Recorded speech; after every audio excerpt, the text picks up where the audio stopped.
Hello student, आज के इस वीडियो लेक्चर में हम लोग बहुलक का जो वर्गीकरण करेंगे उनके अन्योन्य अर्थात परस्पर जो आकर्षण बल है, उनके बहुलक श्रृंखलाओं के बीच जो परस्पर आकर्षण बल है उसके आधार पर हम उसका वर्गीकरण करेंगे। तो यदि हम अंतर आणविक बल के आधार पर बहुलक का वर्गीकरण करते हैं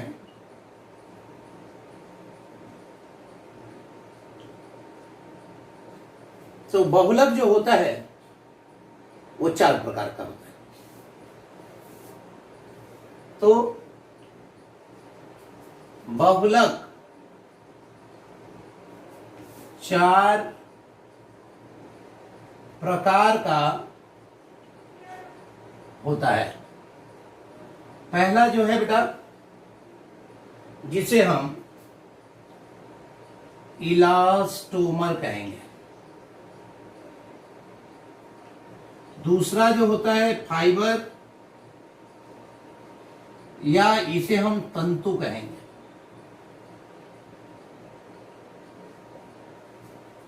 तंतु। तीसरा जो होगा उसे हम थर्मोप्लास्टिक,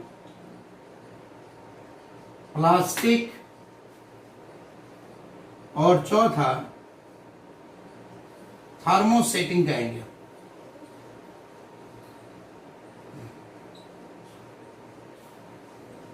ये आपका 4 प्रकार का बहुलक हमारे पास है।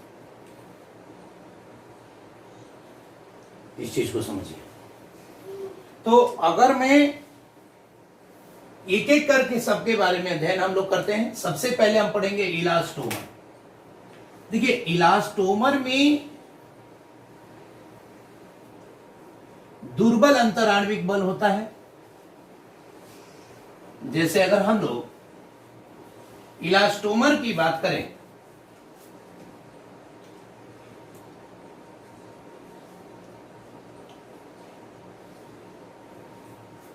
इसमें जो होता है बहुलक श्रृंखलाओं के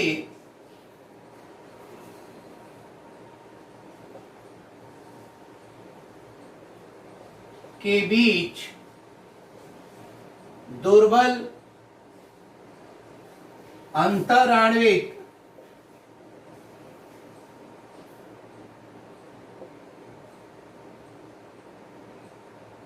बल पाया जाता है।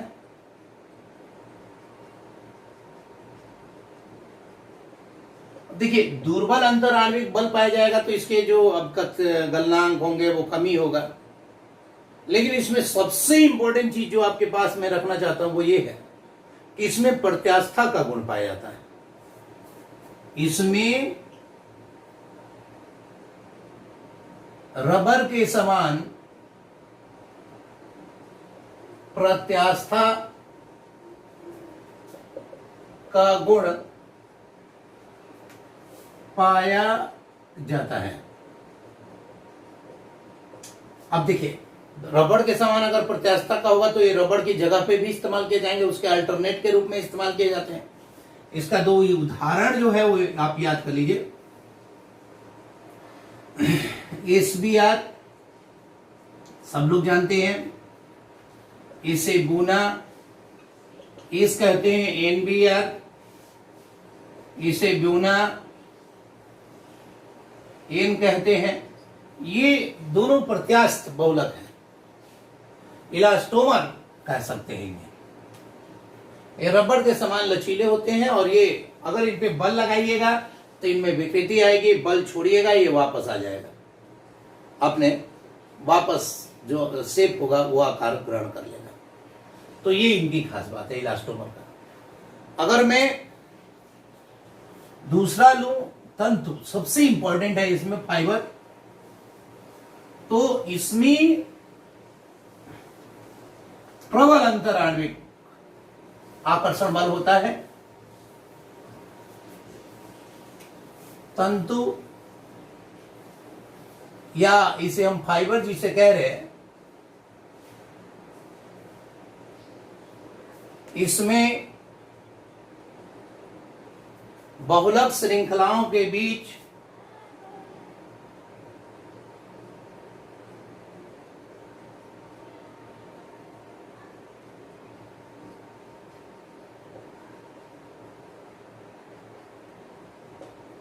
प्रबल अंतराण्विक बल उपस्थित होता है।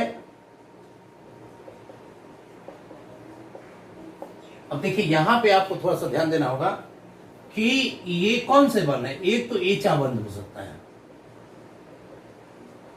या द्विध्रुव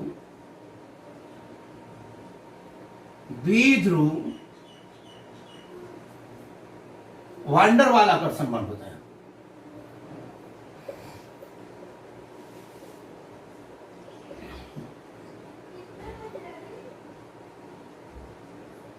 ये होता है। अब इन बलों की वजह से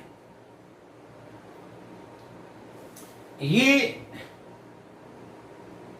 कठोर या प्रबल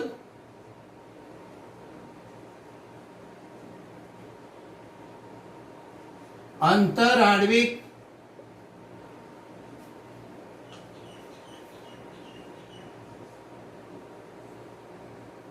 आकर्षण के कारण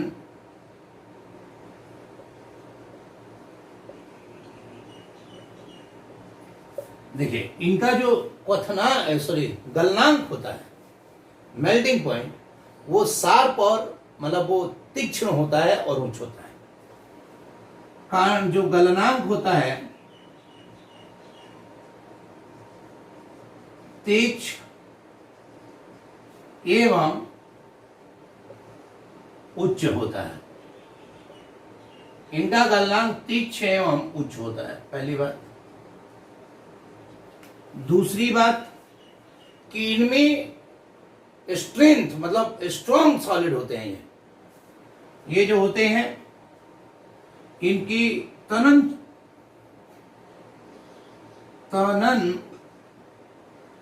सामर्थ्य बहुत अधिक होती है, बहुत अधिक होती है। ये तंतु आपस में जुड़कर क्रिस्टलीय ठोस का निर्माण कर लेते हैं। ये आपस में व्यवस्थित होकर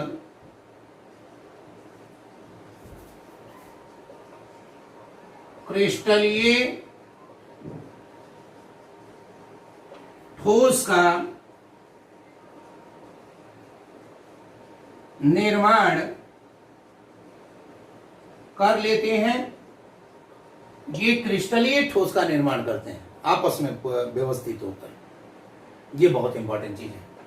तीसरी, आगे अगर इसकी बात करें तो ये हाई मॉडुलस ऑफ इनकी जो रिजिडिटी होती है, यानी दृढ़ता इनकी बहुत अधिक होती है। ये कठोर एवं दृढ़ होते हैं, कठोर एवं दृढ़ होते हैं, यानी दृढ़ता की कोटि अधिक होती है। दृढ़ता की कोटि बहुत अधिक होती है।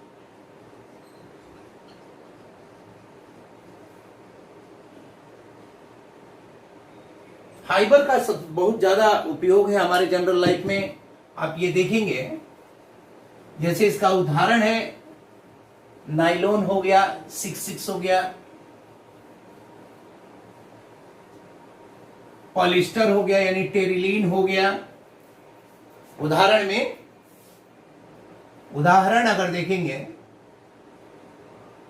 तो नाइलॉन, 6 टेरिलीन, सिल्क, इत्यादि। ये जो तंतु हो गए, ये इनका खास बात होता है। ये इनमें आपने देखा कि ये सबसे जो इनका स्ट्रॉन्ग जो पॉइंट था वो ये था कि इनके जो पॉलीमरिक बहुलक का जो श्रृंखला था, उन श्रृंखलाओं के बीच में ए चाबन या वांडर वाला आकर्षण बल उपस्थित होता है, जिसकी वजह से ये कठोर दृढ़ हो जाते थे, इनका गलनांक उच्च हो जाता था, ये जो होते क्रिस्टलीय संरचना प्राप्त कर लेते हैं, इनकी दृढ़ता कठोरता बढ़ जाती है। ये इनकी खास बातें होती हैं और इनका तनन सामर्थ्य भी बढ़ जाता है, टेंसाइल स्ट्रेंथ प्रबलता बढ़ जाता है। समझ गए। अगला जो है थर्मोप्लास्टिक। अब देखिए थर्मोप्लास्टिक सामान्य जो अपने लाइफ में प्लास्टिक होते हैं, इनका पुनः चक्रण किया जा सकता है, क्योंकि ये क्या होते हैं ना कि गर्म करने पे मुलायम हो जाते हैं और ठंडे होने पे कठोर हो जाते हैं। तो इसलिए इनका क्या होता है कि बार बार रिकास्ट किया जा सकता है। जैसे मान लीजिए कि कोई आप बाल्टी जब खरीदते हैं, वो कबाड़ी वाला उसको ले जाता है और ले जाकर वो पुनः उसे उपयोग करके बाल्टी ले गया तो हो सकता है मग बना दे, कुछ और बना देता है। तो ये थर्मोप्लास्टिक का गुण है। इनमें क्या होता है कि ये या तो रेखीय होंगे या इनमें स्लाइटली शाखाएं, छोटी छोटी शाखाएं निकली होंगी, है ना। तो ये देखने की बात है। थर्मोप्लास्टिक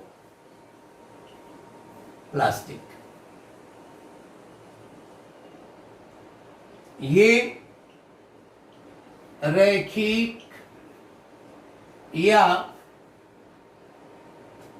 शाखित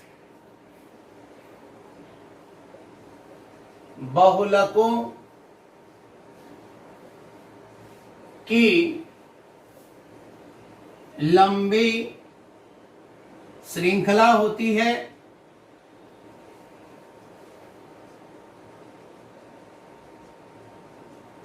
यानी रैखिक या शाखित बहुलकों की एकदम लंबी श्रृंखला होती है। इनका विशेष गुण क्या होता है कि ये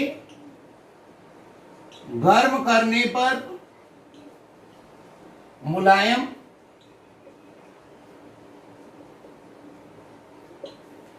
एवं ठंडे होने पर कठोर हो जाते हैं।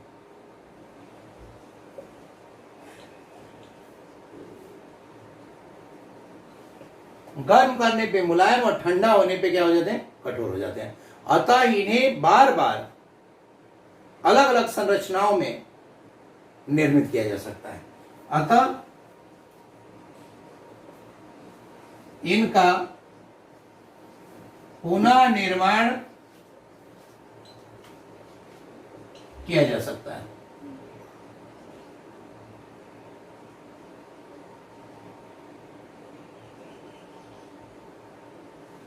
पुनः निर्माण से मेरा जो अभिप्राय है ना, प्रचक्रण कर लीजिए,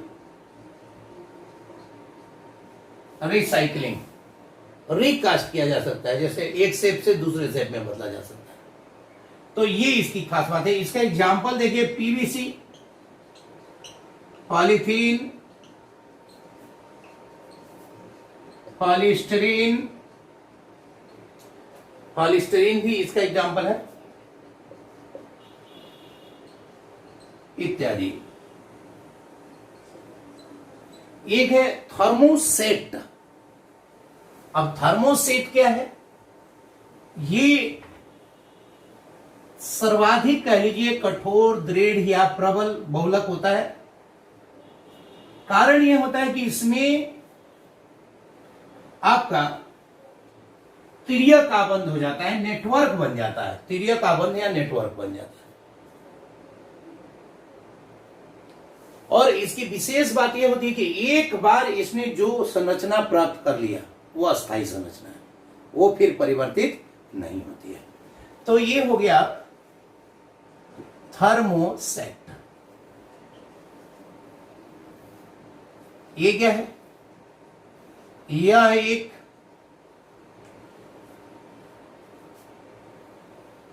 कठोर एवं दृढ़ बहुलक होता है।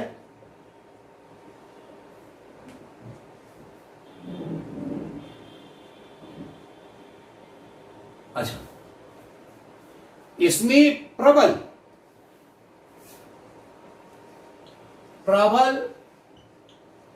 अंतर आणविक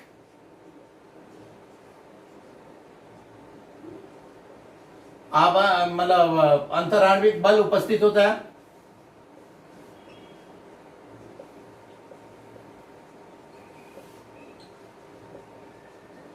अच्छा, इसमें तिर्यक आबंध, इसमें बहुलक श्रृंखलाओं के बीच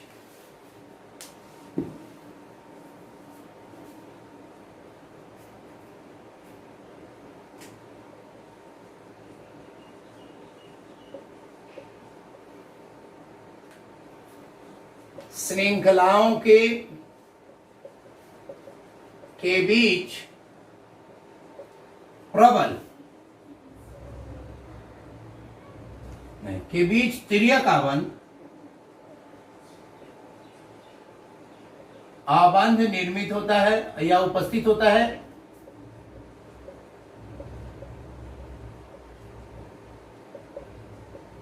है ना। सबसे बड़ी बात यह है कि ये बहुलक एक बार जो संरचना प्राप्त कर लेते हैं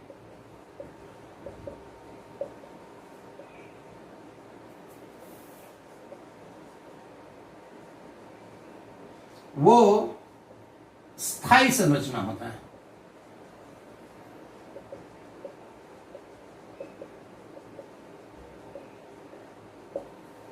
समझ गए कि नहीं।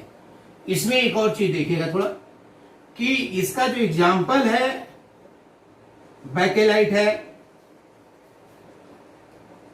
मेलामाइन है और आपका फॉर्मेल्डिहाइड रेजिन है।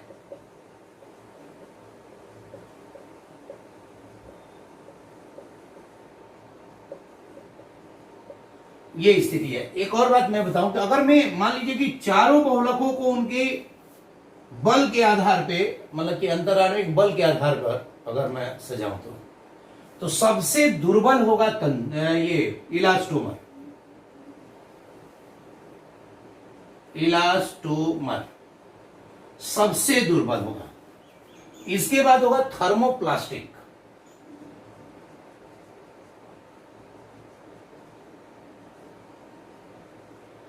और इसके बाद होगा आपका तंतु या फाइबर। अब ये देखिए, ये लगभग ये जो होते हैं थर्मोसेट के बराबर होते हैं।